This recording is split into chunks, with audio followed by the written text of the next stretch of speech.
setiap manusia diberkahi dengan sejumlah emosi.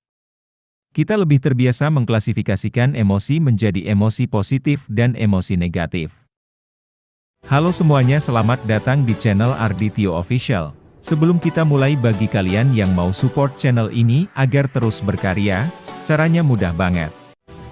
Kalian cukup klik subscribe, follow dan aktifkan loncengnya. Dukungan kalian sangat berarti dan membuat kita semangat posting video terbaru. Emosi merupakan keadaan perasaan yang kompleks yang menghasilkan perubahan fisik dan psikologis yang dapat mempengaruhi pikiran dan perilaku seseorang.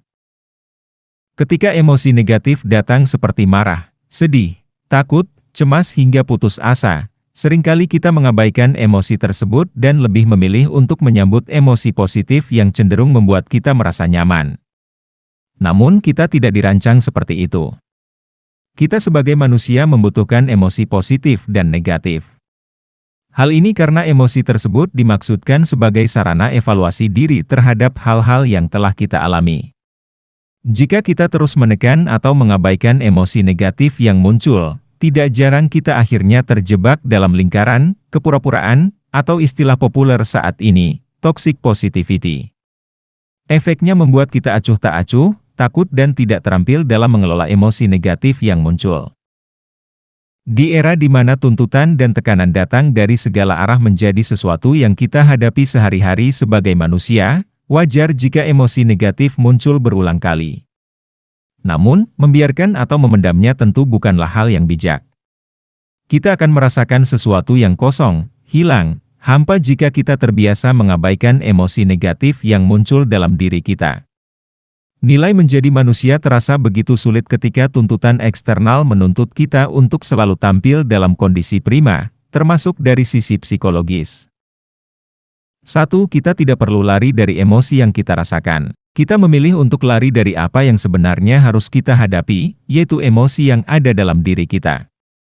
Bukannya kita mencoba menerima emosi negatif yang muncul dalam diri kita malah lari atau menutupinya dengan hal-hal yang bisa meredakan perasaan tersebut. Namun, kebanyakan orang masih melakukan ini dan itu berhasil. Seolah-olah dia berhasil menghadapi badai emosinya sendiri, tetapi itu hanya akan mengumpulkan emosi yang tidak dia kelola dengan baik. Ketidaknyamanan dengan emosi negatif merupakan alam menunjukkan bahwa kita sedang tidak baik-baik saja. Sudah saatnya kita kembali ke diri sendiri dan melihat apa yang terjadi.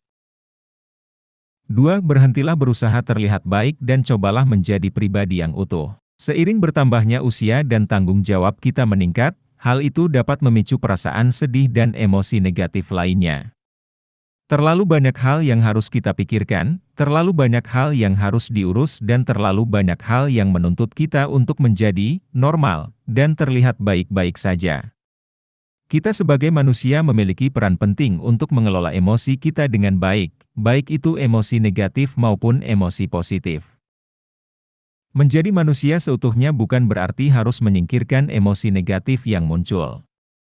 Justru dengan emosi tersebut kita belajar memahami bahwa kita adalah manusia biasa yang tidak hanya bisa merasakan emosi positif, dan ini bukanlah hal buruk yang harus ditutup-tutupi. 3. Mengatasi emosi negatif dengan memberikan umpan balik positif. Emosi negatif biasanya sulit untuk diungkapkan karena kita terbiasa menghilangkannya atau merasa takut atau malu dengan emosi negatif yang cenderung dianggap kekurangan.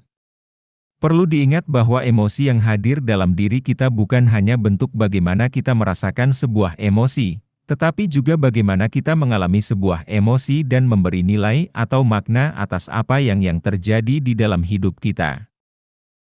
Tidak ada yang salah dengan perasaan sedih, marah, kecewa, takut atau malu. Emosi yang kita anggap buruk bagi kita bisa menjadi pertanda bahwa ada sesuatu yang belum selesai dalam diri kita. Kami masih memiliki masalah lama yang belum kami selesaikan sehingga muncul emosi yang kami anggap negatif. Yang perlu kita lakukan adalah mengelola emosi ini sampai kita bisa menerimanya dan membiarkannya berjalan dengan baik.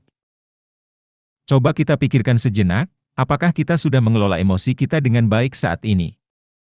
Sudahkah kita menerima dan melepaskan emosi yang muncul selama ini? Apakah emosi yang kita pikir negatif selama ini benar-benar negatif? Benarkah anggapan ini atau memang kita yang takut menghadapi diri sendiri?